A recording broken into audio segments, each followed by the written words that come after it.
여러분, 안녕하세요. 오늘도 야담 이야기 함께 하겠습니다. 좋아요와 구독 눌러주시면 큰 힘이 됩니다. 지금부터 저승사자와 비단처녀의 놀라운 이야기 시작합니다. 아이고, 또 밤이로구나. 황해도 평산 끝자락 달빛이 스민 초라한 초가 집안, 배틀을 짜던 처녀는 실타래를 내려놓으며 한숨을 내쉬었습니다. 창밖으로는 산 그림자가 길게 드리워져 있었고 멀리서 부엉이 울음소리만이 정적을 깨뜨렸지요. 그녀의 이름은 서연. 꽃다운 나이였지만 앙상한 뺨과 야윈 손가락은 그녀의 고단한 삶을 말해주고 있었습니다. 배틀 앞에서 보낼 시간이 너무 길어 그녀의 손가락은 굳어 있었고 가는 쉬를 다루느라 여린 손끝은 항상 갈라져 있었지요. 어머니, 약 다려드릴 수치 다 떨어졌는데 또 장에 나가봐야겠네. 방 안쪽에서는 오래된 병을 앓고 있는 노모가 기침을 하고 있었습니다. 칠흑 같은 저녁이 되자 서연은 허름한 치마 저고리를 여미고 숯을 사러 마을로 향했습니다. 아이고, 괜히 늦게 나왔나? 비가 오려는 것 같은데? 서연은 고개를 들어 하늘을 바라보았습니다. 먹장구름이 산자락처럼 달을 가리고 있었고 바람은 점점 더 거세져 그녀의 치맛자락을 흔들었습니다. 장을 보고 돌아오는 길, 예상대로 비가 쏟아지기 시작했습니다. 집 앞에 도착한 서연은 문을 열려다 멈칫했는데 장독대 옆에 낯선 그림자가 있었던 것입니다. 서연은 겁에 질려 뒤로 물러서며 말했지요. 아니, 거기 누구세요? 춥소. 그냥 좀 피를 피하려 했을 뿐이요. 산에는 검은 갓을 깊게 눌러쓰고 있었고 목소리는 처음에 떨림이 가득했지요. 그의 옷은 흠뻑 젖어 있었고 그 아래로 붉은 무언가가 비쳤는데 눈을 가늘게 뜨고 자세히 보니 사내의 손에서 피가 흐르고 있었습니다. 서연은 선뜻 대꾸하지 못했습니다. 이 산골짜기엔 밤중엔 사람도 개도 다 문을 걸어 잠그는데 이 낯선 자는 마치 이승의 사람이 아닌 듯한 분위기였거든요. 그러나 사내는 그저 비참해 보였을 뿐 눈빛에 깃든 슬픔과 고독이 서연의 마음을 흔들었습니다. 손에 피가 나는데 어디 다쳤어요? 그냥 베었을 뿐이요. 사내는 무심한 듯 대답했지만 그의 손은 계속해서 떨리고 있었습니다.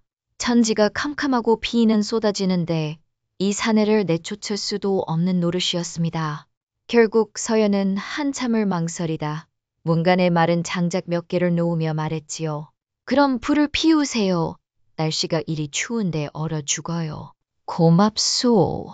그 말에 사내는 서연을 바라보았고 그 순간 서연은 심장이 벌컥 내려앉는 걸 느꼈습니다. 사내의 눈은 평범한 사람의 것과 달랐습니다. 깊고 검푸른 그 눈동자는 마치 오랜 세월의 한을 담고 있는 듯 했지요. 저 눈빛은 사람의 것이 아닌 것 같은데. 하지만 그녀는 고개를 돌려 초가집 안으로 들어갔습니다. 방 안에 들어간 서연은 젖은 옷을 갈아입고 어머니의 이불을 덮어드렸습니다. 하지만 그날 밤 서연은 깊은 잠에 들지 못했지요. 창문 너머에서 들려오는 장작 타는 소리에 자꾸만 그 사내의 눈빛이 떠올랐기 때문입니다. 누굴까? 평생 본 적 없는 얼굴인데. 서연의 머릿속은 온통 그 낯선 사내로 가득 찼습니다. 그의 슬픈 눈동자, 그의 떨리는 목소리, 그리고 손에서 흐르던 붉은 피. 다음 날 아침, 이상하게도 서연의 배틀 앞에는 정갈하게 접힌 은비단 조각 하나가 놓여 있었습니다. 서연은 놀라서 그 비단을 손에 들었는데 손끝에 닿는 감촉이 놀랍도록 부드러웠고 아침 햇살에 비친 비단은 은은한 광채를 내고 있었습니다. 어머니, 이거 어제 제가 짠 건 아닌 것 같은데요? 어머니는 깜짝 놀라며 비단을 자세히 살펴보았습니다. 응? 저건 아주 예전에 네 아비가 남긴 마지막 무명이었는데 어디서 찾은 것이냐? 서연의 눈이 커졌습니다. 아버지가 세상을 떠난 지 벌써 5년. 그가 남긴 물건이라고는 몇 개 안 되었고 이 비단도 그 중 하나였던 것입니다. 설마 어제 그 사내가? 서연은 배틀 주변을 꼼꼼히 살펴보았습니다. 그런데 배틀 아래에는 미세한 물방울 자국이 있었고 그 주변에 붉은 얼룩도 보였습니다. 마치 누군가 밤새 이곳에 앉아 비단을 짠 듯한 흔적이었지요. 이게 대체 무슨 일이람? 서연은 장독대로 나가보았지만 어제의 사내는 어디에도 보이지 않았습니다. 그저 불탄 장작과 흩어진 재만이 그가 있었음을 증명해 줄 뿐이었지요. 그날 이후 매일 밤 장독대 옆에는 그 사내의 그림자가 어른거렸고 서연의 배틀에는 신비한 무늬의 비단이 하루에 한 폭씩 생겨났지요.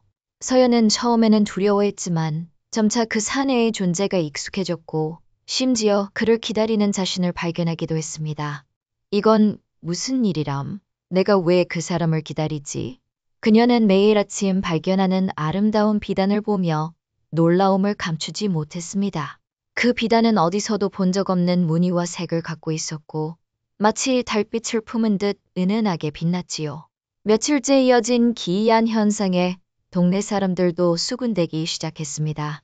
서연이네 집에서 이상한 남정네 그림자가 자꾸 어른거린다더라. 그렇게 말세. 서연이 어미가 중병을 앓는데 무슨 이상한 병을 옮긴 게 아닐까 걱정이네. 사람들의 소문은 점점 퍼져나갔고 서연의 집을 바라보는 시선은 더욱 의심스러워졌습니다. 하지만 서연은 마을 사람들의 시선에 아랑곳하지 않았습니다.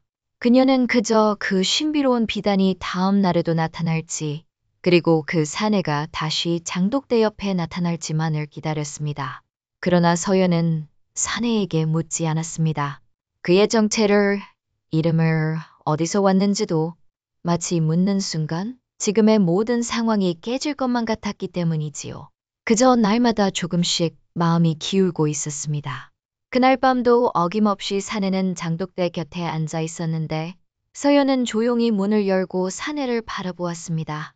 처음 만났을 때와 달리 이제는 두려움보다 궁금증이 더 커졌답니다. 오늘도 오셨네요? 서연이 조심스레 말을 건넸습니다.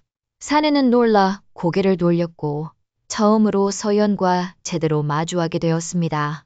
놀라셨다면 미안하오. 서연 낭자가 여기 있을 줄은 몰랐소. 사내의 목소리는 낮고 깊었으며 달빛에 비친 그의 얼굴은 창백하지만 선이 고운 모습이었습니다. 30을 넘은 듯 보였지만 눈빛은 마치 오랜 세월을 살아온 노인의 것 같았지요. 매일 밤 우리 배틀 앞에 비단이 생겨나는데 혹시 당신 작품인가요? 사내는 잠시 침묵하다가 말없이 고개를 끄덕였습니다. 서연은 가슴이 두근거렸습니다. 이제야 의문이 풀린 듯 했지요. 정말 놀라워요. 그렇게 아름다운 비단을 어떻게 짜시는 건가요? 말없이 타오르는 불빛 속에서 고요한 음성이 흘러나왔습니다. 아니요. 그런데 낭자께서는 배틀을 잘 다루시더이다. 솜씨가 고운 손이요. 서연은 화들짝 놀랐습니다. 그가 자신의 배틀을 짜는 모습을 본 적이 있다는 말에 당황했지요. 그걸 어찌 보았어요? 매일 봤으니 아는 것이지요. 당신이 배를 짜는 동안 나는 바람처럼 그 곁을 서성이었소. 그럼 당신은 대체 누구세요? 낮에는 그림자도 없고 마을 사람들도 모르던데. 사내는 잠시 침묵하다가 배틀에 걸린 은비단을 쳐다보며 입을 열었습니다. 내 이름은 진웅이라 하오. 진웅. 서연은 그 이름을 속삭이듯 되풀이했습니다. 그러자 진웅의 얼굴에 미세한 떨림이 스쳤지요. 허나 그 이름은 오래전에 죽었소. 이승에선 말이지요. 서연은 말을 잃었습니다. 사내의 눈동자에 스친 빛은 마치 물속처럼 깊고 싸늘한 그림자를 담고 있었고 그의 손등엔 검은 실자국이 감겨 있었습니다. 당신 사람이 아니란 말이에요. 맞소. 나는 비단을 짜다 죽은 자요. 서연은 자리에서 물러섰습니다. 하지만 진웅은 그저 슬픈 듯 눈을 감은 채 불을 바라보고 있었지요. 헌데 당신이 짠 비단엔 그리운 온기가 스며 있어. 어쩌면 그 온기 덕에 내가 이승에 머물 수 있는 걸지도 모르지요. 그 말에 서연은 조심스레 그를 바라보았습니다. 저승에서 온 사내라니? 그런데 어찌 이리 사람 같은지. 그날 밤 서연은 잠을 이루지 못했습니다. 진웅과의 대화가 머릿속을 맴돌았고 그의 정체에 대한 궁금증으로 가득 찼습니다. 그때 갑자기 어머니의 기침 소리가 방 안을 가득 채웠습니다. 이놈의 병 기운이 또 극성이네. 서연은 부엌으로 약차를 데우러 나섰다가 놀랍게도 진웅과 마주쳤지요. 진웅은 불을 조심스레 지피고 있었고 등 뒤로는 달빛이 스며들고 있었습니다. 아직 약초 창문 틈에 뒀어. 거기 잎사귀가 새 딸린 것인데 어머니 병원에 좋을 것이요. 서연은 창문 틈을 살펴보니 정말로 그곳에 신선한 약초가 놓여 있었습니다. 그녀는 놀라움을 감추지 못했습니다. 그걸 어떻게 아세요? 그건 내 손이 기억하고 죽기 전에도 약초를 다리며 살아갔으니. 혹시 예전에 이 마을에 사셨어요? 진웅은 고개를 천천히 끄덕였습니다. 바로 이 집 부엌에서 내 누이와 어머니와 함께 살았지. 아, 그럼 그때 불에 타 죽은 소년이 설마? 그게 나요. 순간 서연의 손에서 찻잔이 떨어졌고 깨지며 바닥으로 흩어졌습니다. 미안하오. 놀라게 했소. 서연은 떨리는 손으로 조각난 찻잔을 주우려 했으나 진웅이 조용히 손을 잡았습니다. 손 다치요. 그 손길은 차갑지만 부드러웠고 어딘지 모르게 위로처럼 느껴지며 그의 손길에 가슴이 간질거렸습니다. 그런데 당신 지금은 왜 돌아왔어요? 진웅은 조용히 말했습니다. 이 집엔 아직 풀리지 못한 매듭이 남아있으니. 그 말을 끝으로 진웅은 다시 바람처럼 사라졌습니다. 서연은 창문 틈에 놓인 약초를 집어들고 한참을 바라보았습니다. 진웅이 말한 풀리지 못한 매듭이 무엇일지 궁금했지만 지금은 어머니의 약을 먼저 다려야 했습니다. 서연은 진웅이 준 약초로 약차를 다려 어머니께 드렸는데 어머니는 약차를 마시고 깊은 잠에 들었고 놀랍게도 그날 밤부터 기침이 줄어들기 시작했지요. 그렇게 며칠 뒤 서연의 어머니는 갑자기 상태가 호전되기 시작했습니다. 진웅이 전해준 약초 덕분이었지요. 이게 무슨 기적이냐, 서연아? 숨이 편하다. 오늘은 참으로 오랜만에 편히 잠을 잘 수 있겠구나. 서연은 눈가가 붉어졌습니다. 오랫동안 어머니의 병으로 고생하면서도 좋아질 기미가 보이지 않았는데 갑자기 이렇게 호전되다니 정말 기적이라 생각했습니다. 어머니, 약이 잘 드셨나 봐요. 조금만 더 드시면 완쾌하실 거예요. 내가 정성껏 보살펴줘서 그런가 보다. 내 딸이 복덩이구나. 서연은 어머니의 말에 미소 지었지만 속으로는 진웅에게 감사의 마음을 보냈습니다. 그리고 그날 밤 진웅에게 조심스레 물었지요. 진웅, 그때 불은 왜 났어요? 진웅은 천천히 입을 열었습니다. 그의 눈에는 오래된 슬픔이 깃들어 있었습니다. 그날도 내가 배틀을 짜고 있었소. 어머니는 감기를 앓고 계셨고 누이는 시장에서 늦게 돌아오고 있었지요. 허나 술 취한 사내가 우리 집에 불을 질렀소. 술에 취해 여인을 찾던 그 사내는 우리 집을 기생집이라 착각했지요. 그게 누구죠? 진웅은 그제야 이를 악물고 말했습니다. 지금 그대와 혼처가 오고 집안에서 도련님이라 불리는 자요. 정윤 도령, 고을 수령의 아들? 서윤의 눈이 커졌습니다. 정윤 도령은 마을에서 가장 세도가 높은 집안의 아들이었고 최근에는 서연에게도 혼처를 넣었던 인물이었습니다. 그자가 우리 어머니의 의원비를 대주겠다며 혼처를 맺던 그 사람 말하는 건가요? 그자가 내 가족을 태워 죽였소. 헌데 아직도 이곳에서 호의호식하며 살고 있어. 불길이 치솟는 장작 너머로 진웅의 눈이 번뜩였습니다. 서연은 충격에 휩싸였습니다. 정윤도령은 그녀의 어머니에게 의원비를 대주겠다며 접근했고 서연과의 혼인을 추진하고 있었던 것입니다. 그런데 그가 진웅의 가족을 죽인 장본인이라니? 그럼 당신이 밤마다 짜던 비단은 무엇이지요? 내 한을 담은 것이요. 내가 죽기 전에 마지막으로 짜던 비단이기도 하지요. 진웅은 서연의 배틀 옆에 놓인 비단을 손가락으로 쓸었습니다. 그러자 비단에서 은은한 빛이 번졌고 그 안에 희미하게 무늬가 드러났습니다. 불에 타는 집, 도망치는 사람들, 그리고 웃고 있는 정윤도령의 모습이 마치 그림처럼 비단에 새겨져 있었습니다. 이것은 진실이요. 비단에 새겨진 진실. 이게 당신이 말한 풀리지 못한 매듭인가요? 진웅은 고개를 끄덕였습니다. 내 한을 풀어줄 사람을 기다렸소. 그리고 나를 이승에 붙잡아둘 마음의 주인을. 서연은 그의 말에 가슴이 쿵쾅거렸습니다. 어떤 의미인지 묻고 싶었지만 동이 틀 시간이 다가오자 진웅은 다시 안개처럼 사라졌습니다. 그가 사라진 자리에는 붉은 실타래 하나만이 남아있었지요. 풀리지 못한 매듭, 그리고 진실이라. 서연은 그날 밤 이후로 진웅의 이야기, 그리고 비단에 새겨진 끔찍한 진실이 그녀의 마음을 무겁게 짓눌렀습니다. 한편으로는 정윤도령에 대한 두려움이 있었고, 다른 한편으로는 진웅에 대한 묘한 감정이 자라나고 있었지요. 그런데 다음 날 아침 정윤도령이 서연의 집을 찾아왔는데 화려한 비단 옷을 차려입은 그는 여전히 오만한 표정으로 사람들을 내려다보고 있었지요. 서연 낭자, 요즘 마을에서 뒷말이 많소이다. 밤마다 누군가와 눈이 맞았다고들 하오. 허튼 소문입니다. 서연은 애써 태어난 척했지만 그녀의 손은 떨리고 있었습니다. 눈앞에 이 사람이 진웅의 가족을 죽인 장본인이라는 사실을 알게 된 이상 예전처럼 평온하게 대할 수 없었지요. 허튼 소문이라면 이 집을 뒤져봐도 괜찮겠지요? 정윤도령의 입가엔 피릿한 미소가 흘렀고 그의 수하들이 이미 마당을 뒤지고 있었습니다. 어머님 병환이 중하신데 집안을 뒤지는 건 너무하지 않습니까? 그렇게 거절하니 더 의심스러워지는군. 혹시 숨기는 게 있나? 정윤도령은 서연의 방으로 성큼성큼 걸어 들어갔습니다. 서연은 겁에 질려 따라갔지요. 정윤도령은 방 안을 둘러보다가 배틀 앞에 놓인 비단을 발견했습니다. 이거 어디서 나온 비단이지? 시골 처녀가 잘 수 있는 물건은 아닌데. 정윤도령이 비단을 집어들자 놀랍게도 비단에서 은은한 빛이 번졌습니다.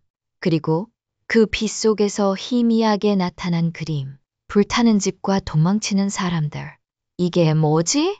정윤도령의 얼굴이 창백해졌는데 비단에 새겨진 그림을 보고 그는 충격을 받은 듯 했습니다. 이것은 제가 짠 비단입니다. 서연이 담담하게 말했습니다. 밤마다 꿈속에서 보는 장면들을 비단에 담았지요. 정윤도령은 그녀를 의심스럽게 바라보았습니다. 꿈? 무슨 꿈?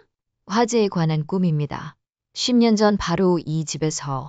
서연의 말에 정윤도령은 안색이 더욱 창백해지더니 비단을 떨어뜨리며 격분했습니다. 네가 뭘 안다고 그런 소리를 하느냐? 저는 아무것도 모릅니다. 다만 비단이 말해주는 것뿐이지요. 정윤도령은 주변을 둘러보더니 갑자기 서연의 팔목을 거칠게 잡으며 말했습니다. 너 이 비단을 어디서 얻었지? 누가 너에게 그런 이야기를 했어? 놓으세요. 서연이 말했지만 정윤도령은 그녀의 팔을 더욱 세게 움켜쥐며 말했지요. 나와 함께 가자. 네가 이상한 귀신에게 홀린 것 같구나. 무당을 불러 구술해야겠어. 싫어요. 놓아주세요. 서연이 몸부림치는 순간 유난히 차가운 바람이 불어와 방문이 거세게 열렸다 닫혔습니다. 이게 무슨 일이냐? 정윤도령이 주변을 둘러보았을 때 배틀이 저절로 움직이는 게 아니겠습니까? 트르륵 트르륵. 방 안에는 아무도 없었지만 배틀은 마치 보이지 않는 손에 의해 움직이는 것 같았는데 실이 가로지르고 북이 움직이고 비단이 짜여나가는 소리만이 들렸는데 겁에 질린 정윤도령은 서연의 팔을 놓고 뒷걸음질 치며 비명을 질렀지요. 귀신이 쉬었어. 이게 다 내 짓이지? 아니에요.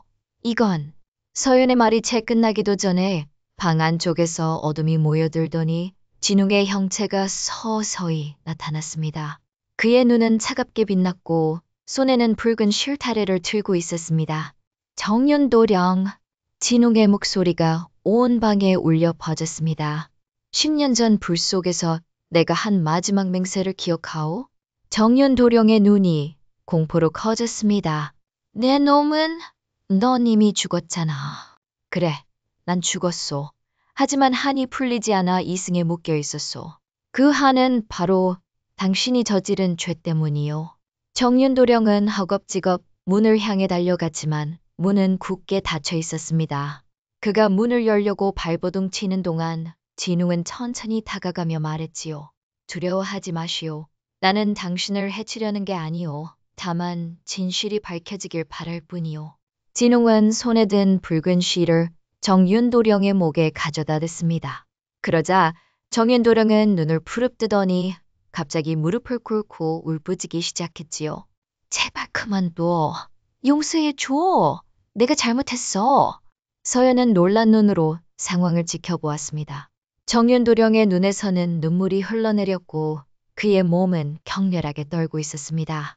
나 때문이야. 그때 술에 취해서 장난으로 불을 질렀어.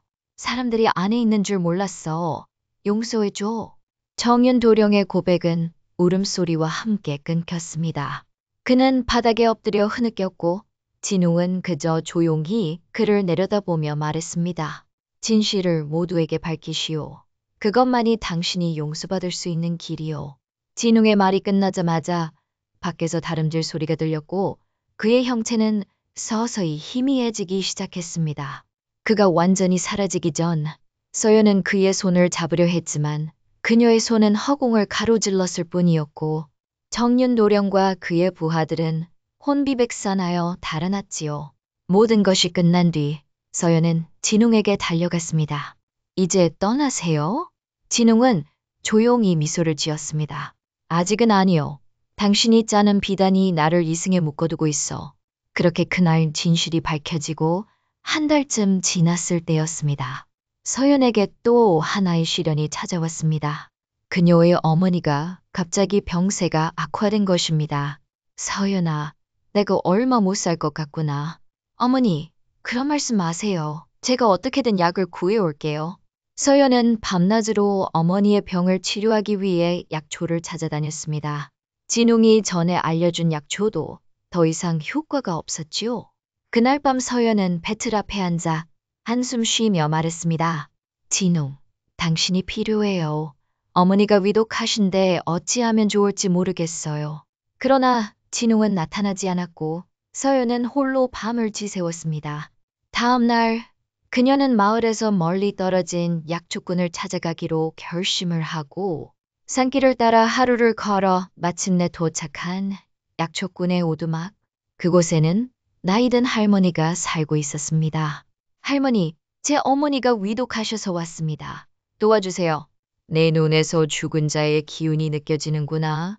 저승에 한 발을 담근 사람과 교류했지. 네, 진실을 말씀드리자면 제가 죽은 사람과 인연을 맺었습니다. 이승과 저승을 넘나드는 인연은 위험하단다. 네 어머니의 병은 그 때문일지도 모른다. 무슨 말씀이세요? 저승의 기운이 이승 사람에게 닿으면 그 사람의 목숨을 앞당길 수 있단다. 네가 죽은 자와 맺은 인연이 네 어머니의 수명을 깎고 있는 것일 수도 있지. 서연은 충격을 받았습니다. 자신이 진웅과 가까워진 것이 어머니의 병을 악화시켰다니. 그럼 어머니를 살리려면 어떻게 해야 하죠? 어머니를 살리려면 저승과의 인연을 끊어야 한다. 그것만이 네 어머니를 살릴 수 있는 길이다. 할머니는 주머니에서 작은 부적을 꺼내 서연에게 건넸습니다. 이 부적을 집 사방에 붙이고 이 약을 어머니께 드려라. 그리고 너는 더 이상 그 죽은 자를 생각하지 마라. 그 마음에서 지워야 한다. 서연은 부적과 약을 받아들고 집으로 돌아왔습니다. 하지만 할머니의 말대로 하기에는 너무나 가슴이 아팠지요. 진웅을 잊는다는 것은 이제 그녀에게 너무 큰 희생이었습니다. 진웅, 당신을 잊으라 하는데 어찌 그럴 수 있겠어요. 서연의 눈에서 눈물이 흘러내렸는데 그때 익숙한 목소리가 들려왔지요. 서연, 진웅, 어디 계셨어요? 알고 있어. 할머니가 한 말도 모두 들었어. 그럼 정말 제가 당신과 인연을 맺어서 어머니께 해가 되는 건가요? 그렇지 않소. 할머니의 말은 절반만 맞소. 저승의 기운이 이승 사람에게 해롭긴 하지만 당신 어머니의 병은 원래부터 있었던 것이오. 그럼 어찌 해야 하나요? 내가 알려주는 곳에 가보시오. 거기에 진짜 약초가 있을 것이오.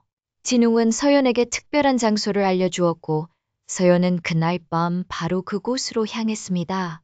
달빛 아래 빛나는 작은 연못과 그곳에는 정말로 진웅이 말한 약초가 자라고 있었습니다. 서연은 그 약초로 어머니의 약을 다렸고 놀랍게도 어머니의 상태는 급속도로 호전되었습니다. 어머니, 어떠세요? 신기하구나, 서연아. 숨이 훨씬 편하고 몸도 가볍다. 이게 무슨 약이냐? 서연은 미소 지었습니다. 좋은 분이 알려주신 약초예요. 그날 밤 서연은 장독대 앞에서 진웅을 기다렸습니다. 그를 향한 마음은 더욱 깊어졌고 어떤 희생이 따르더라도 진웅과의 인연을 지켜나가기로 결심했지요. 그날 밤 초가집은 유난히 조용했습니다. 바람 한 점 없고 달빛은 투명하게 장독대 위를 비추고 있었지요. 하지만 마을은 소란스러웠습니다. 정윤도령이 귀신을 보았다는 소문이 퍼졌고 사람들은 서연의 집을 두려움의 대상으로 바라보기 시작했습니다. 그날 밤 서연은 조용히 문을 열고 배틀방으로 들어갔는데 그곳엔 진웅이 말없이 앉아 있었습니다. 오늘은 비단을 짜지 않으시는군요. 당신이 오니 손이 멈추었어. 마음이 먼저 움직였기에 그 말에 서연은 가슴이 철렁했습니다. 그녀도 진웅에게 점점 더 끌리고 있다는 사실을 부정할 수 없었습니다. 이승과 저승 사이의 간격을 넘어선 감정이었지요. 진웅은 천천히 그녀를 바라보며 말했습니다. 난 이미 죽은 몸이요. 허나 매일 밤 당신 곁에 앉아있으면 살아 숨쉬는 듯하오. 그럼 이 밤이 꿈이라 생각하세요. 꿈속에선 살아도 되는 법이니까요. 그녀는 조용히 다가가 그의 손을 잡았는데 차디찬 손. 그러나 그 속에서 전해지는 간절한 떨림이 있었습니다. 당신은 비단 같소. 겉은 곱고 고요하나 실타래 안에는 얽히고 설킨 사연이 담겨 있지요. 서연의 눈동자가 촉촉이 젖었습니다. 진웅, 오늘 밤은 날 위해 살아주세요. 진웅은 대답 대신 그녀의 손등에 입을 맞췄습니다. 그의 입술은 차가웠지만 서연의 가슴은 뜨거워졌습니다. 그 밤 배틀방엔 실 한 가닥도 움직이지 않았지만 두 사람의 마음은 쉼없이 엮이고 있었지요. 저의 방에 이런 늦은 밤 이리 앉아 있으니 가슴이 뛰지 않을 수가 없소. 아직도 난 처녀예요. 진웅의 눈동자엔 갈등과 욕망이 번졌습니다. 이승의 여인을 사랑해서는 안 된다는 것을 알면서도 그는 서연에게 점점 더 빠져들고 있었습니다. 그 순간 서연이 살며시 웃으며 말했지요. 죽은 자라 하였으면서 이리 뜨겁게 숨쉬다니 참 이상해요. 당신이 숨을 불어넣었소. 그대 숨결이 내 몸을 깨우고 있소이다.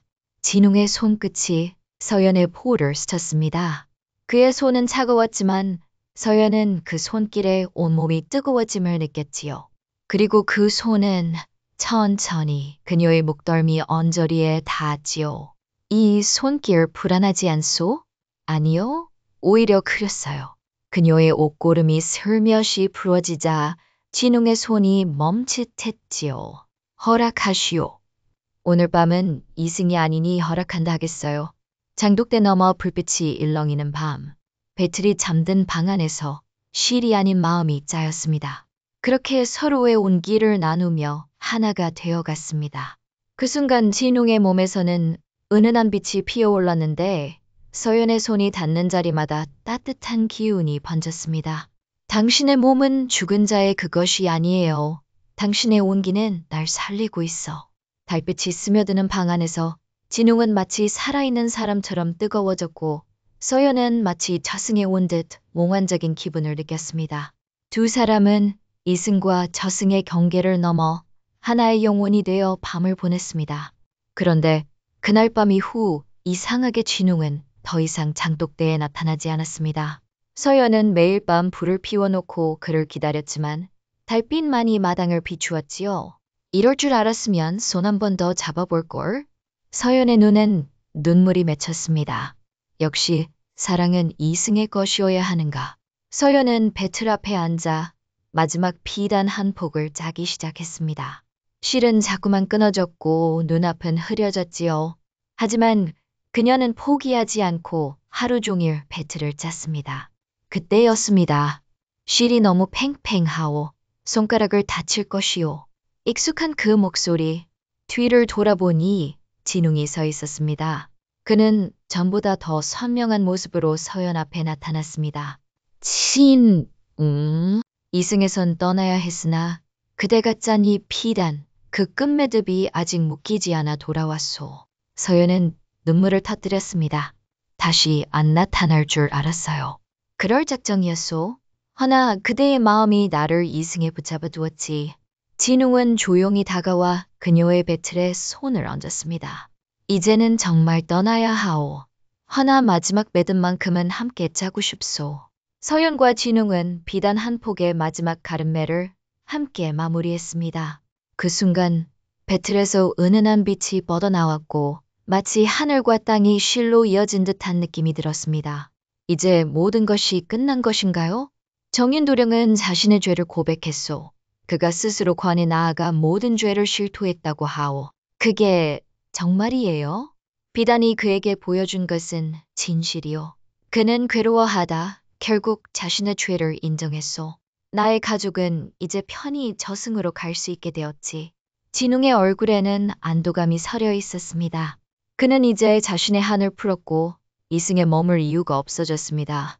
그럼 당신도 이제 정말 떠나는 건가요? 서연이, 몸은 죽은 자요. 허나 그대가 진심을 짜준 덕분에 나는 원한 없이 웃으며 떠날 수 있어. 진웅은 조용히 그녀의 손등에 입을 맞췄습니다. 그의 입술은 이전보다 따뜻했습니다. 진웅, 제발 떠나지 마세요. 나와 함께 있어주세요. 내 마음은 언제나 당신 곁에 있을 것이오. 하지만 이승과 저승은 다른 곳이니 진웅은 서연을 꼭 안아주었습니다. 그리고 그녀의 귓가에 속삭였습니다. 당신과의 하룻밤은 영원히 잊지 못할 것이오. 그리고 장독대 쪽으로 걸어나가 천천히 사라졌지요. 그가 사라진 자리엔 눈부신 은비단 한 폭과 단단히 묶인 붉은 매듭 하나가 놓여 있었습니다. 몇 달이 지난 후 정윤도령의 죄가 밝혀지면서 그의 가족은 몰락했습니다. 그리고 마을 사람들은 서연의 비단을 사기 시작했고 그녀의 솜씨를 높이 평가했습니다. 그리고 진실이 밝혀지면서 서연과 그녀의 어머니를 향한 시선도 달라져 이제는 존경받는 처지가 되었습니다. 어머니, 이제 걱정 마세요. 제 비단이 장에서 꽤 값이 나가기 시작했어요. 비단을 사러 오는 손님들이 늘면서 서연의 집안 형편은 조금씩 나아졌습니다. 어머니의 병도 차츰 호전되었고 두 사람은 예전보다 편안한 생활을 할 수 있게 되었지요. 서연아, 내가 어떻게 이런 일을 해냈는지 모르겠구나. 하지만 넌 정말 대단한 딸이야. 서연은 미소 지었습니다. 어머니에게 진웅의 이야기를 말할 수는 없었지만 그녀의 마음속에는 그가 여전히 살아 있었습니다. 이후 서연은 마을 최고의 비단장이가 되었습니다. 그녀의 비단은 저승과 이승을 잇는 실이라 불렸고 그 안에는 항상 하늘에서 내려온 듯한 은은한 빛이 담겨 있었습니다. 사람들은 그 비단을 입으면 사랑하는 이의 마음이 전해진다고 믿었지요.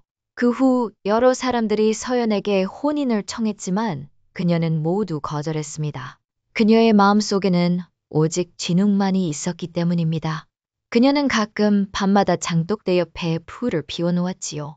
그리고 그 불빛 앞에서 진웅과 보냈던 하룻밤을 떠올렸습니다. 그러던 어느 날 밤, 서연이 배틀을 짜고 있을 때 갑자기 바람이 불어 창문이 열렸습니다. 그리고 익숙한 향기가 방 안을 가득 채웠지요. 서연은 미소 지었습니다. 진웅이 그녀를 지켜보고 있다는 것을 알았기 때문이지요. 그리고 그녀의 배 안에서는 새 생명이 자라고 있었습니다. 이승과 저승 사이에서 태어난 아이. 그 아이는 어머니처럼 비단을 짜는 재능을 물려받았고 아버지처럼 신비로운 눈빛을 가지게 될 것입니다. 어떤 사랑은 실처럼 가늘지만 그 무엇보다 단단한 법이지요. 이승과 저승을 넘어 영원히 이어지는 것이라 하였습니다. 서연은 배틀에 앉아 아이를 위한 비단을 짜기 시작했습니다. 그 비단에는 진웅과의 아름다운 추억이 고스란히 담겨 있었지요. 그리고 매일 밤 별빛이 반짝이는 하늘 아래 진웅의 영혼이 그녀를 보호하며 지켜보고 있었습니다. 이 이야기는 일기회라는 말로 마무리할 수 있겠습니다. 일생에 단 한 번뿐인 만남. 서연과 진웅의 하룻밤은 짧았지만 그들의 사랑은 영원히 계속될 것입니다. 이승과 저승을 넘어선 그들의 사랑이 비단처럼 조선 중기 한양 고성 안 높은 담장 너머 이금부 뒤편에는 사역을 다루는 관노들이 머무는 곳이 있었습니다.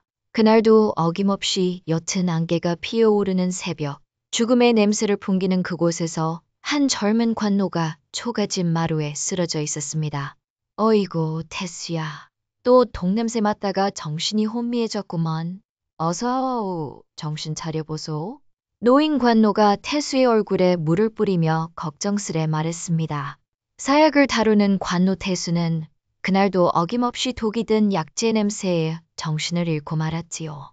죽음을 만드는 자는 스스로도 조금씩 죽어간다는 옛말처럼 태수는 날이 갈수록 안색이 창백해져만 갔습니다. 아버지, 괜찮습니다. 이제 익숙해졌으니 너무 걱정 마십시오. 태수는 간신히 몸을 일으키며 말했습니다. 그의 얼굴은 창백했지만 눈빛만큼은 맑고 깊었습니다. 25세 나이에 이미 죽음과 너무 가까이 있는 그의 모습은 안쓰럽기 그지없었지요. 이번 사약은 누구를 위한 것입니까? 남인 장파의 민대감이라 하더구만. 영모제로 오늘 저녁 사약을 받는다 하니 어서 준비하게. 태수는 묵묵히 고개를 끄덕이며 사약 제주에 들어갔습니다. 그의 손길은 정교했고 약재를 다루는 솜씨는 의원들도 따라올 수 없을 정도였습니다. 죽음을 다루는 일이 업이었지만 그의 내면에는 약으로 사람을 살리고 싶은 간절한 바람이 있었지요. 우리 태수 도령이 어찌나 약에 대해 많이 알던지 궁궐 의원들도 혀를 내두르더구만. 그저 사약만 만들게 되어 아깝기 그지없네. 아버지인 노인 관노의 말에 태수는 쓸쓸한 미소를 지었습니다. 아버지, 신수가 사약 장인의 아들이니 이 일을 피할 수 없지요. 그저 주어진 운명이라 생각합니다. 태수는 어머니가 의녀 출신이었던 덕에 어린 시절부터 약재에 대한 깊은 지식을 배울 수 있었습니다. 하지만 그의 아버지가 의금부 사약 장인이었기에 그는 아버지의 뒤를 이어 사약을 만드는 관노가 될 수밖에 없었지요. 이른바 약을 알아도 살리지 못하는 신세였습니다. 한편 한양 북촌의 화려한 저택에는 노론 당파의 중심 인물인 조원철 참판의 딸 조연이 살고 있었습니다. 조연은 18의 나이에 뛰어난 미모와 총명함을 겸비했으나 어려서부터 병약한 체질이라 항상 약을 가까이 해야 했지요. 아가씨, 오늘도 얼굴이 창백하시니 어쩌면 좋겠습니까? 대감께서 데려온 의원들도 속수무책이라니. 하녀 춘월이 걱정스러운 눈빛으로 조연을 바라보았습니다. 춘월아, 이제 몇 년을 이리 앓고 있으니 마음은 이미 편안하단다. 다만 아버님께서 걱정하실까 염려될 뿐이지. 조연의 말투는 허약했으나 눈빛만은 강인했습니다. 그녀는 자신을 가둔 운명에 순응하는 듯 하면서도 내면에는 강한 의지가 담겨 있었지요. 아가씨, 그림을 그리고 계셨군요. 이번엔 어떤 그림을 그리고 계신 거예요? 조연은 병약한 몸으로 바깥 출입을 자주 할 수 없었기에 그림을 그리며 시간을 보내곤 했습니다. 내가 꿈에서 본 풍경이란다. 저 푸른 산자락에 작은 초가가 있고 그 뒤로 맑은 계곡물이 흐른 언젠가 꼭 가보고 싶은 곳이지. 조연의 눈빛이 그림을 바라보며 반짝였습니다.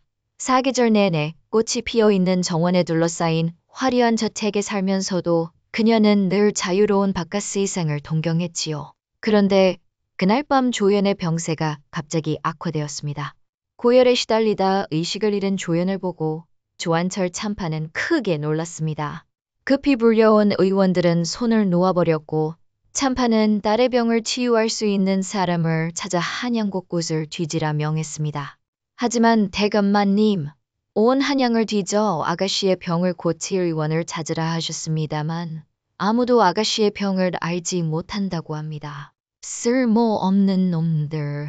그렇게 많은 의원들이 있다는 한양에서 내 딸의 병을 고칠 사람이 단 한 명도 없단 말이냐? 나으리, 좋은 약재를 찾으시려면 약재상들보다 사약을 다루는 자들을 찾아보시는 게 어떻겠습니까? 그들은 독을 다루니 희귀한 약재도 많이 알고 있다 하옵니다. 사약을 다루는 자라고? 사람을 죽이는 약을 만드는 자가 어찌 사람을 살리는 약을 알겠느냐. 소인이 듣기로는 의금부에 젊은 사약 장인이 있는데 약에 관한 지식이 무척 해박하다고 합니다. 그의 어머니가 의녀 출신이라 하여 여러 비방도 알고 있다고 하옵니다. 참판은 잠시 생각에 잠겼습니다. 평소라면 귀에 담지도 않았을 말이었으나 딸을 살리기 위해서라면 무엇이든 해볼 수밖에 없었지요. 좋다. 당장 의금부로 가서 그 사약을 다루는 자를 데려오거라. 만약 내 딸의 병을 고치면 후하게 상을 내릴 것이다. 그렇게 태수는 참판의 저택으로 불려가게 됩니다. 그가 처음 그 화려한 대문을 들어설 때 마음속으로는 이 일이 자신의 운명을 완전히 바꾸어 놓을 것이라는 예감이 들었지요. 하지만 그것이 어떤 방향일지는 알 수 없었습니다.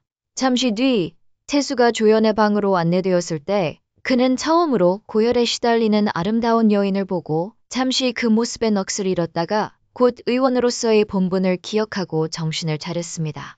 이 아이의 병을 고칠 수 있겠느냐? 살펴봐야 알 수 있습니다. 허나 말씀드릴 것이 있어옵니다. 무엇이냐? 제가 약을 만들기 위해서는 자유롭게 약재를 구할 수 있어야 하며 누구에게도 방해받지 않고 약을 지을 수 있어야 합니다. 사약을 제조하는 일 외에 다른 약을 만드는 것은 금지되어 있으니 이 일이 알려지면 저는 물론 나으리께서도 곤란해지실 수 있사옵니다. 좋다. 대신 내 딸의 병이 낫지 않는다면 내 목은 없을 줄 알아라. 태수는 조연의 맥을 짚었는데 그 순간 그들의 손이 스쳤고 묘한 전율이 두 사람 사이를 흘렀습니다. 태수는 평정심을 유지하려 했으며 조연의 상태를 살폈습니다. 아가씨의 병은 오랜 독이 몸에 쌓인 탓입니다. 누군가 천천히 그러나 꾸준히 독을 먹이고 있는 듯합니다. 무슨 말이야? 내 딸에게 누가 감히 독을 먹였단 말이야. 그것은 제가 알 수 없습니다. 다만 제가 해독제를 만들어 아가씨의 몸에서 독을 빼내야 합니다. 시간이 걸리겠지만 반드시 고쳐드리겠습니다. 태수는 필요한 약재 목록을 작성하여 참판에게 건넸는데 그 중에는 구하기 어려운 진귀한 약재들도 있었지만 참판은 지체 없이 사람들을 보내 모든 약재를 구해오게 했습니다. 그날부터 태수는 매일 밤 조연의 방에 찾아와 약을 지었는데 처음에는 병색이 완연했던 조연의 안색이 조금씩 나아지기 시작했지요. 태수는 자신이 알고 있는 모든 약재 지식을 동원하여 조연을 치료했습니다. 그렇게 열흘 정도가 지나자 조연은 의식을 되찾았고 한 달이 지나자 이제는 침상에서 일어나 방 안을 걸어 다닐 수 있게 되자 참판은 태수의 실력에 크게 감탄하여 더 이상 그를 감시하지 않고 자유롭게 드나들 수 있게 허락해 주었지요. 그리고 조연이 깨어난 이후로 두 사람은 종종 약을 다리는 동안 이야기를 나누었는데 어느 날 밤 기력을 회복한 조연이 태수에게 물었습니다. 사약을 만드는 일만 하셨다면서 도대체 어디서 이런 약재 지식을 배웠나요? 어릴 적 제 어머니가 의녀였습니다. 어머니께서 돌아가시기 전 모든 약재 지식을 저에게 전해주셨지요. 하지만 천한 신분인 제가 배울 수 있는 일은 사약 제조뿐이었습니다. 태수의 말에 조연은 안타까운 마음이 들었습니다. 사약을 만드는 일이 괴롭진 않으신지요? 처음엔 매우 괴로웠습니다. 제 손으로 사람의 목숨을 끊는 약을 만든다는 생각에 밤마다 악몽을 꾸었지요. 하지만 이제는 그것이 제 숙명이라 받아들였습니다. 그럼에도 사람을 살리는 약을 만들고 싶으셨군요. 네, 그것이 제 마음속 깊은 곳의 바람입니다. 조연은 태수의 뒷모습을 가만히 바라보았습니다. 약을 다리는 그의 모습은 진지하고 정성스러웠으며 그가 약재를 다루는 손길에서는 숭고함마저 느껴졌습니다. 태수님, 제 병을 고쳐주셔서 감사합니다. 전 지금까지 누구에게도 이렇게 솔직한 이야기를 나눠본 적이 없어요. 그때 태수가 조연을 향해 미소 지었는데 그 미소가 조연의 마음속에 잔잔한 파문을 일으켰지요. 아가씨를 위한 약을 만들면서 저도 오랜만에 제 진정한 소명을 느낄 수 있었습니다. 제게도 감사한 일입니다. 두 사람의 대화는 밤이 깊어가며 더욱 깊어졌습니다. 조연은 태수의 지식과 인격에 점점 매료되었고 태수 역시 조연의 총명함과 강인한 내면에 이끌리기 시작했지요. 내일 약재가 더 필요한데 제가 직접 나가기 어렵습니다. 혹시 제가 대신 구해다 드리겠습니다. 어떤 약재가 필요하신지요? 태수가 필요한 약재 목록을 적어 조연에게 건네는 순간 두 사람은 시선이 마주쳤고 마음속 깊이 감춰둔 진심이 서로의 눈빛을 통해 전해졌지요. 네, 내일 다시 오겠습니다. 잠시만요. 태수님, 덕분에 이제 숨쉬기가 한결 편해졌어요. 태수는 미소를 지으며 고개를 숙였고 그렇게 시간이 흐르며 두 사람의 관계는 점점 깊어졌습니다.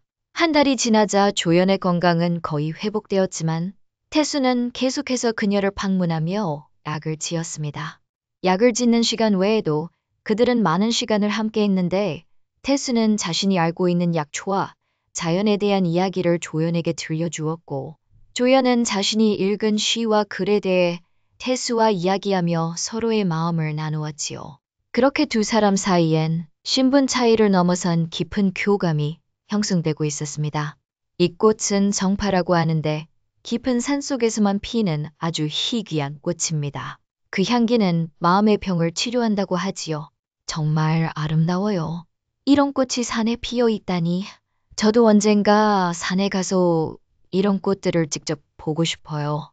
아가씨께서 어서 건강을 회복하시면 언젠가 그런 날이 오실 거라 믿습니다. 조연은 그 꽃을 자신의 시집 사이에 조심스레 꽂아두었습니다. 그것은 그녀에게 자유와 희망의 상징이 되었지요. 어느 날 조연의 아버지 조한철 참판이 딸의 방에 찾아왔습니다. 그는 딸의 건강이 회복된 것에 크게 기뻐하며 좋은 소식이 있다고 말했습니다. 연아, 좋은 소식이 있다. 왕께서 나의 충성심을 인정하시어 큰 상을 내리셨다. 그리고 병판 김상용의 아들 김도윤과 너의 혼인을 승낙하셨다. 조연은 놀라 고개를 들었습니다. 아버님, 제가 아직 병이 채 낫지도 않았는데요. 그동안 약을 지어준 그 관노 덕분에 너의 병세가 많이 좋아지지 않았느냐. 이제 곧 완전히 나을 것이니 혼인 준비를 서둘러야 한다.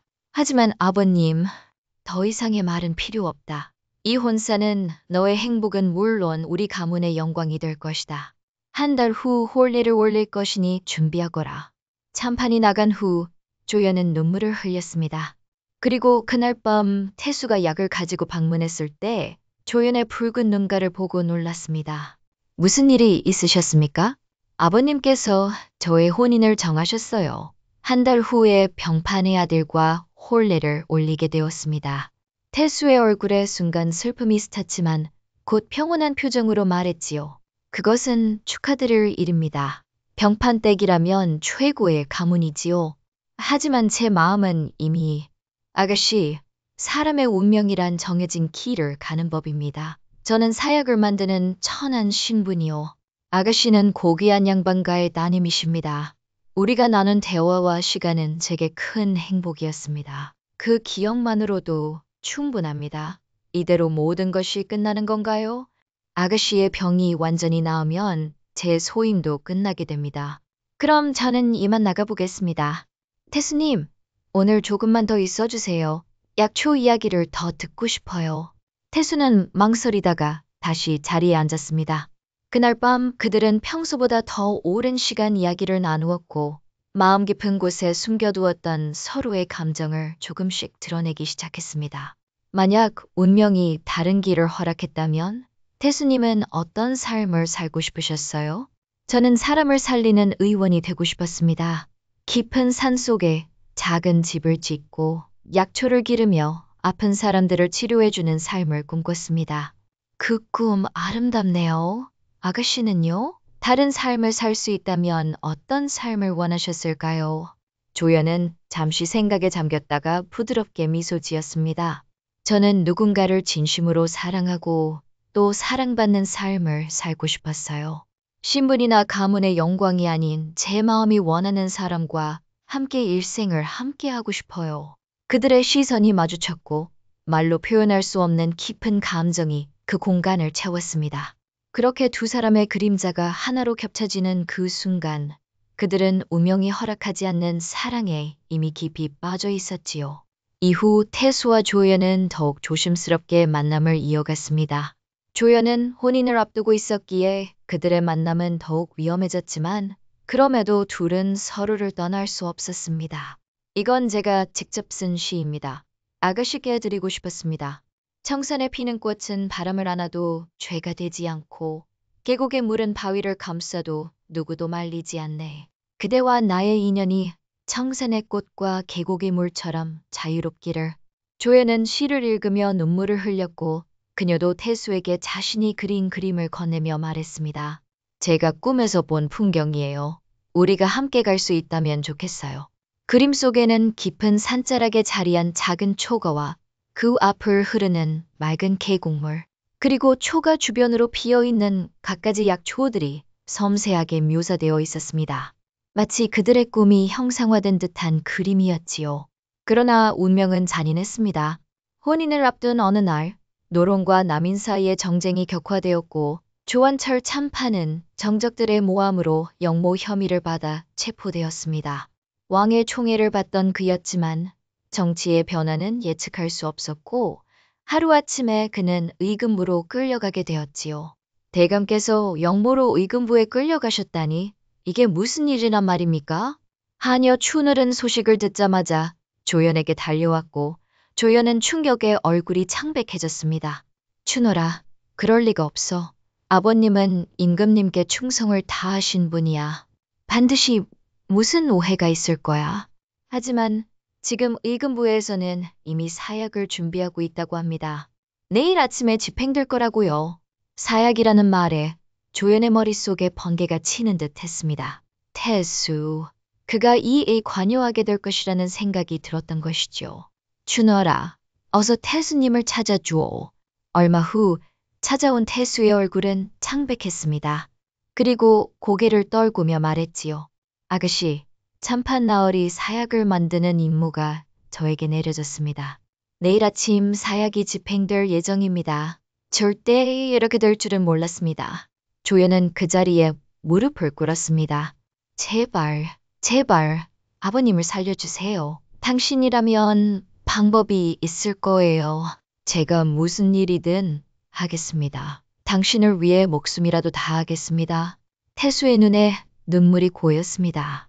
그는 사랑하는 여인의 아버지에게 사약을 내려야 하는 잔인한 운명 앞에 무력감이 들었지요. 아가씨, 저에게는 두 가지 선택밖에 없습니다. 명령을 따라 사약을 만들거나 거부하고 제 목숨을 잃거나. 그렇다면 저와 함께 도망치는 건 어떨까요? 이곳을 떠나 당신이 꿈꾸던 그 산속으로. 아버님을 구한 다음 우리 셋이 함께, 한 가지 방법이 있기는 합니다. 하지만 매우 위험하고 실패하면 우리 모두 목숨을 잃게 될 것입니다. 어떤 방법인가요? 진짜 사약 대신 가사 상태에 빠지게 하는 가사약을 만들 수 있습니다. 잠판 나으리는 죽은 것처럼 보이지만 실제로는 살아있게 되지요. 하지만 그 약의 재료를 구하기가 제가 도와드리겠습니다. 무슨 재료가 필요한가요?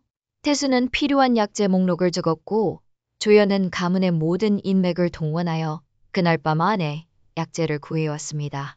그 중에는 눈물난초, 백, 영사, 동파초와 같은 극히 희귀한 약재들도 있었으나 조연은 자신의 모든 보물과 재물을 내주고 그것들을 구해왔습니다. 그렇게 태수는 밤새 약을 만들었고 새벽녘에 가사약이 완성되었지요.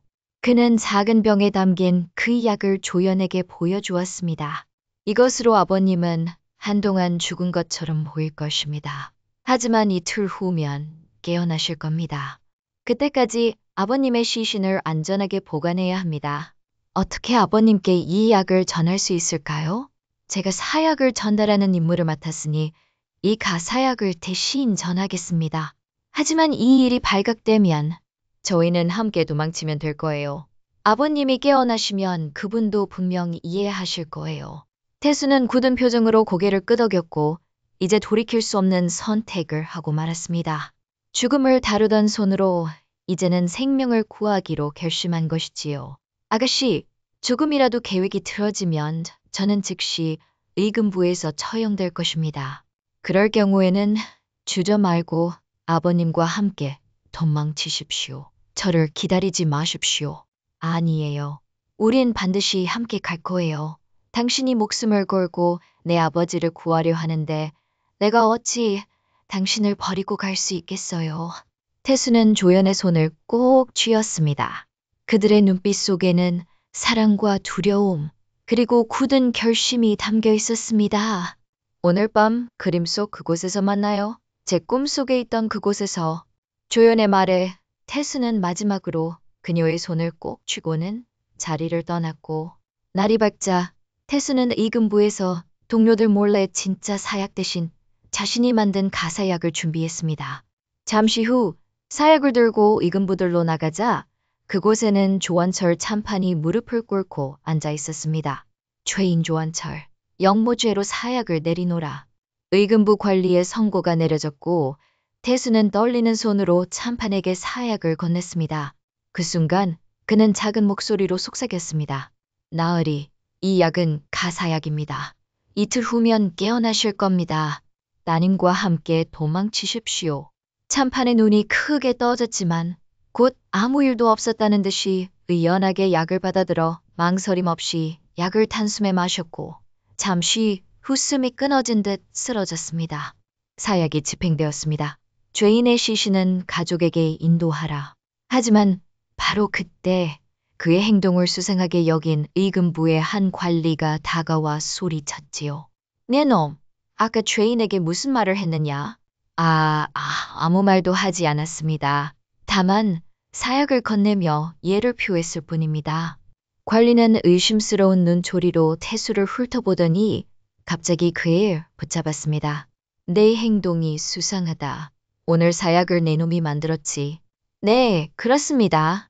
다른 사약과 무엇이 다른지 한번 살펴봐야겠구나. 결국 그는 붙잡혀 의금부 안쪽으로 끌려갔고 그곳에서 가혹한 신문을 받게 되었습니다. 내 놈이 사약을 바꿔치기 했구나. 아니요. 나는 그저 명령받은 대로 사약을 만들었을 뿐이요.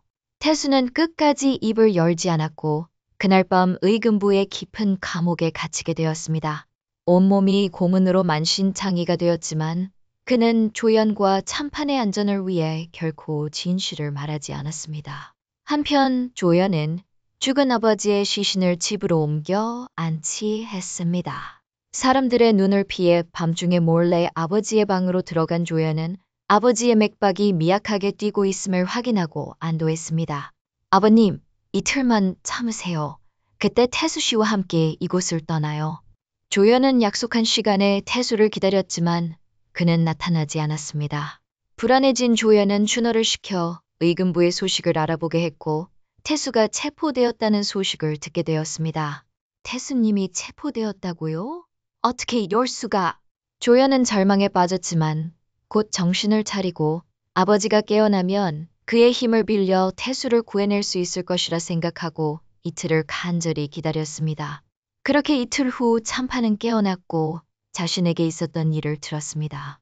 처음에는 분노했지만 딸의 간절한 설명을 듣고 태수의 희생을 알게 된 후 그의 마음도 조금씩 변화하기 시작했습니다. 그자가 나를 살리기 위해 자신의 목숨을 걸었다는 말이냐? 아버님, 태수님은 사약을 만드는 일을 하면서도 늘 사람을 살리고 싶어 했어요.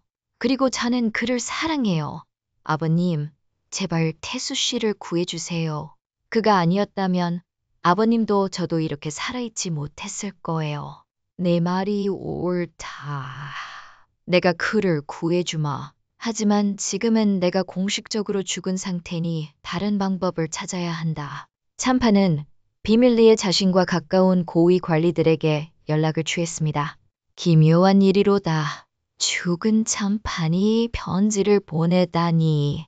호조 판서 이명현은 참판의 편지를 읽고 놀라움을 금치 못했습니다. 그는 참판의 오랜 친구이자 정치적 동지였습니다. 모든 일이 꾸며진 것이라고? 누가 감히 이런 일을 저질렀단 말이냐.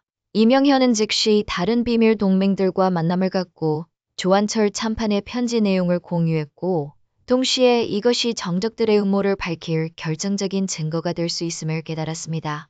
우리는 조심해야 한다. 아직 참판이 살아있다는 사실이 알려지면 그들이 다시 손을 쓸 것이다.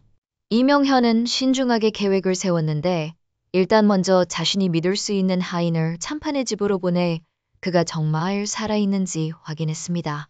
그리고 얼마 후 하인은 참판을 진찰한 후 놀라운 보고를 가져왔습니다. 판서 대감, 참판 나으리는 분명 살아계십니다. 하지만 참판 대감님의 상태가 매우 이례적입니다. 사약을 마셨음에도 죽지 않고 가사 상태에 빠졌다가 깨어난 것은 도저히 설명할 수 없는 일입니다. 그렇다면 이것은 하늘의 뜻인가? 이명현은 이 기회를 놓치지 않기로 했습니다. 그는 먼저 궁중의 신임 높은 신하들에게 증거를 하나씩 제시하며 남인 당파의 음모를 밝혀나갔지요. 참판을 모함한 문서의 글씨체가 위조되었다는 증거, 거짓 증인들의 증언이 서로 모순된다는 증거, 그리고 가장 결정적으로 참판이 살아있다는 사실 자체가 그의 결백을 증명하는 강력한 증거였습니다. 임금께 직접 아뢰야 합니다. 하지만 시기를 잘 선택해야 할 것이지요. 이명현과 그의 동맹들은 며칠간 비밀리에 증거를 모으고 준비한 후 마침내 임금께 숨겨진 진실을 아르는 상소를 올렸는데 상소에는 참판이 살아있다는 충격적인 사실과 함께 그를 모함한 정적들의 음모 전모가 상세히 기록되어 있었습니다. 임금은 이 소식에 크게 놀라셨고 즉시 비밀리에 친히 참판을 만나보기로 결정하고 다음 날 아침 임금은 믿을 만한 신하들과 함께 참판의 저택을 찾았습니다. 과인의 충직한 신하가 이런 모함을 당했다니. 하늘이 내게 두 번째 삶을 허락한 것은 분명 뜻이 있음이로다. 임금은 참판을 직접 만나 그의 살아있는 모습을 확인하고 크게 감동하셨고 그 자리에서 참판의 누명을 벗겨주는 특별 교수를 내리셨습니다. 이 교지를 가지고 내일 대궐에 나오시오. 그리고 내게 이런 일을 저지른 자들에 대한 처벌은 내가 직접 요청하도록 하겠다. 다음 날 모든 대신들이 모인 자리에서 참판이 입궐하자 모두가 경악했습니다. 마치 저승에서 돌아온 사람을 보는 듯한 충격이었지요. 임금은 참판의 누명을 완전히 벗겨주시고 오히려 그를 더 높은 자리에 올려 그의 충성심을 취하하였습니다. 조한철을 의정으로 임명하노라. 그가 음해를 당하고도 충성심을 잃지 않았음은 참으로 귀감이 될 만하도다. 이렇게 참판을 모함했던 정적들은 그 자리에서 체포되어 의금부로 끌려갔고 그들 중 주모자는 사형에 처해졌으며 나머지는 유배형을 받아 멀리 섬으로 보내졌습니다. 그러나 참판의 마음속에는 여전히 한 가지 걱정이 남아 있었는데 바로 자신을 살리기 위해 목숨을 걸었던 태수의 안위였지요. 의금부에 갇힌 태수의 소식은 끊겼고 아무도 그의 생사를 알지 못했습니다. 의정 태감, 축하드립니다. 이제 어떤 소원이든 이루어질 것입니다. 호조판서 이명현이 축하의 말을 건넸습니다. 대감, 하지만 나에게는 아직 한 가지 이루지 못한 일이 있어. 의금부에 갇힌 한 사람을 구해내야 하오. 의금부에 갇힌 자라니? 누구입니까? 사약 장인이요. 그는 나를 살리기 위해 자신의 목숨을 걸었소. 이제 내가 그를 구해야 할 차례요. 참판은 태수를 구하기 위한 계획을 세우려고 했지만 의금부는 쉽게 접근할 수 있는 곳이 아니었습니다. 게다가 태수는 사약을 바꿔치기한 중죄인으로 취급되고 있었지요. 때문에 참판은 먼저 의금부의 최고 책임자인 의금부 판사를 자신의 관저로 초대했습니다. 의정대감께서 저를 부르셨다고 하여 급히 왔습니다. 자네에게 묻고 싶은 것이 있네. 얼마 전 사약을 만들던 관노 하나가 체포되었다고 들었는데 그는 지금 어디에 있는가? 그자는 매우 위험한 죄인입니다. 사약을 바꿔치기 하여 국가기강을 방해한 죄로 신문을 받고 있습니다. 그 사약이 바뀌어 내가 살아난 것인데 그것이 어찌 죄가 되겠는가? 하지만 법은 법입니다. 사약 제조인이 임의로 사약을 바꾸는 것은 명백한 불법 행위입니다. 그렇다면 지금 내가 살아있는 것도 불법이란 말인가? 그자는 내 목숨을 구했다.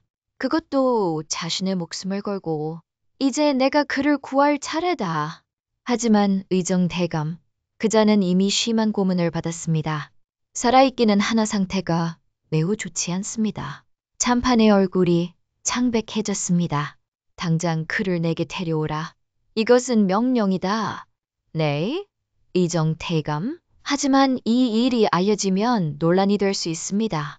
그 책임은 내가 지겠다. 오늘 밤으로 그를 내 관저로 데려오라. 그날 밤 의금부 시옥에서 끌려 나온 태수는 참판의 관저에 도착했는데 그의 모습은 온몸이 고문의 흔적으로 가득했고 한쪽 다리는 제대로 움직이지도 못했지요. 하지만 그의 눈빛만큼은 여전히 맑고 강인했습니다. 태수, 그대를 이렇게 만든 것을 용서해주게. 나으리, 아니, 이제는 의정 대감이시군요. 소인이 대감의 소식을 듣고 얼마나 기뻤는지 모릅니다. 대감께서 무사하시다니 이 모든 고통이 헛되지 않았습니다. 태수는 고통스러운 몸을 이끌고 참판에게 큰 절을 올렸습니다. 일어나게. 그대는 내게 절할 필요가 없네. 오히려 내가 그대에게 감사해야 할 터이니. 참판은 태수를 일으켜 자신의 안채로 데려가 그곳에서 가장 뛰어난 의원들이 태수의 상처를 치료하기 시작했고 의금부 판사를 다시 불러 태수의 공식적인 석방과 사면을 요구했습니다. 이 문서를 보게 임금께서 직접 하사하신 특별 사면장이네. 태수는 이제 자유의 몸이요. 네, 의정대감. 그자는 이제 자유의 몸입니다. 태수의 치료는 수개월이 걸렸습니다. 그 기간 동안 조연은 매일같이 아버지를 졸라 태수의 상태를 물었고 때로는 몰래 태수의 방문 앞에서 그의 소식을 엿듣기도 했는데 참판은 딸의 그런 모습을 알면서도 모른 척했지요. 마침내 태수의 몸이 어느 정도 회복되었을 때 참판은 그를 자신의 서재로 불렀습니다. 태수, 그대의 앞날에 대해 생각해 보았는가? 네, 이제 저는 의금부로 돌아갈 수 없습니다. 하지만 그것은 오히려 다행입니다. 저는 깊은 산속으로 들어가 약초를 캐며 살고자 합니다. 그곳에서라면 누구에게도 해를 끼치지 않고 살 수 있을 것입니다. 참판은 잠시 생각에 잠겼다가 말했습니다. 그대의 결정을 존중함만. 그런데 이보게 내 딸에 대한 그대의 마음도 알고 있다네. 나으리, 제가 감히 그런 불경한 마음을 말할 필요 없네. 내가 눈이 멀었던 것도 아니고 귀가 먹었던 것도 아니네. 그대와 내 딸이 주고받은 눈빛, 대화 모두 알고 있었다네. 용서해 주십시오. 제가 분수를 넘었습니다. 용서할 것이 무엇인가? 그대가 내 목숨을 구했으니 나 역시 그대의 삶에 도움이 되고자 한다. 네. 이것을 가지고 가거라. 참판은 태수에게 상당한 재물과 약재를 담은 상자를 건넸습니다. 이것은 그대가 꿈꾸던 삶을 살 수 있도록 돕는 작은 정성이다. 그리고 참판은 잠시 망설이다가 말을 이었습니다. 내 딸이 그대를 위해 목숨까지 내놓으려 했다. 그만큼 그대를 사랑하고 있다는 뜻이지. 나는 딸의 행복을 위해 그대와의 인연을 한번 생각해 보겠다. 태수의 눈에 눈물이 고였습니다. 그는 감격에 참판에게 깊이 절을 올렸습니다. 나으리, 은혜는 평생 잊지 않겠습니다. 저는 아가씨에게 부끄럽지 않은 사람이 되겠습니다. 제 목숨을 걸고 맹세합니다. 그래, 자네라면 그렇게 하고도 남을 위인이지. 강원도 설악산 남쪽 계곡에 있는 초가를 찾아가거라. 내가 그대를 위해 마련해둔 곳이다. 내 딸을 만나고 싶다면 그곳에 갈 거라. 나으리, 은혜는 평생 잊지 않겠습니다. 태수는 깊이 감사의 인사를 드리고 몸이 회복되자마자 한양을 떠났습니다. 그로부터 몇 달 후 조연도 병을 치료한다는 명목으로 강원도로 향했지요. 한편 설악산 남쪽 계곡, 울창한 숲속에 자리한 초가에서 태수는 약초를 기르며 조용히 지내고 있었는데 어느 봄날 아침 약초밭 귀퉁이에 누군가 서 있는 것을 발견했습니다. 여기서 기다리셨습니까? 조연이 미소 지으며 서 있는 게 아니겠습니까? 그녀는 화려한 비단 옷이 아닌 소박한 무명 옷을 입고 있었지만 태수의 눈에는 그 어느 때보다 아름다워 보였지요. 어떻게? 그대가 어떻게 여기에? 아버님께서 알려주셨어요. 제가 계속 졸랐거든요. 하지만 아가씨, 당신은 이런 곳에서 이제 아가씨라 부르지 마세요. 그냥 연이라고 불러주세요. 그리고 저는 이미 선택했어요. 신분도 가문도 그 모든 것보다 더 소중한 것을 선택했어요. 태수의 눈에 눈물이 맺혔습니다. 정말 당신 아버님께서 허락을 하셨군요. 그래요. 당신께 꼭 붙어서 평생 함께하고 싶다고 말씀드렸더니 이렇게 말씀해 주셨어요. 자신의 목숨을 구해준 사람이 딸의 행복을 위한 선택이라면 받아들이겠다고 하셨어요. 태수는 조연의 손을 잡았습니다. 그들의 손이 맞닿는 순간 더 이상 말이 필요하지 않았습니다. 죽음을 다루던 손과 고귀한 집안의 손이 만나 이제는 함께 새로운 생명과 희망을 키워나갈 것입니다. 그 후 태수와 조연은 설악산 깊은 곳에서 행복한 삶을 살았는데 태수는 자신의 약재지식으로 주변 마을 사람들의 병을 고쳐주었고 조연은 그를 돕는 한편 자신의 재능을 살려 글과 그림으로 그들의 일상을 기록했습니다. 그리고 때때로 참판이 그들을 방문하기도 했으며 태수가 만든 특별한 약은 참판 덕분에 궁중에까지 알려져 많은 사람들의 생명을 구했다고 합니다. 사약을 만들던 손으로 생명을 살리는 약을 만들게 된 태수.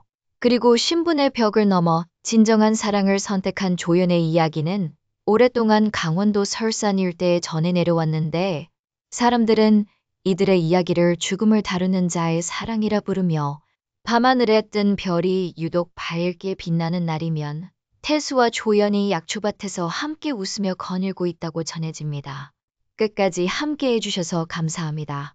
여러분의 소중한 구독과 좋아요가 큰 힘이 됩니다. 다음 야담에서 또 만나요.